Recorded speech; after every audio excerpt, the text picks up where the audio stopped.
Hello everyone, welcome to sqadia.com. My name is Saima Mushtaq and our today's topic of infectious medicine is subdural empyema. This topic we will cover in 5 different sections. In the first section, we will talk about the epidemiology and pathophysiology of subdural empyema, and also we will talk about the causes or etiology of subdural empyema.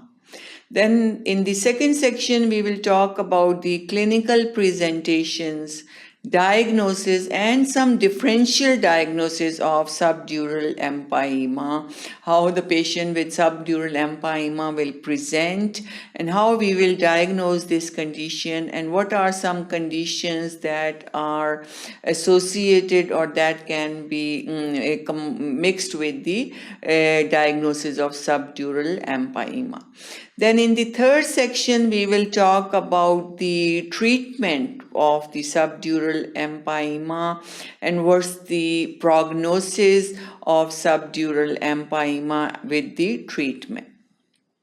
In the fourth section, we will talk about the intracranial epidural abscess and what's the etiology of epidural abscess, pathophysiology, clinical presentation, diagnosis, and also treatment and prognosis of this condition, which is intracranial epidural abscess. Then in the fifth and final section, we will talk about another condition known as suppurative thrombophlebitis. What's the anatomy and pathophysiology of suppurative thrombophlebitis? What are the clinical manifestations of suppurative thrombophlebitis and how we can diagnose and treat the condition known as suppurative thrombophlebitis?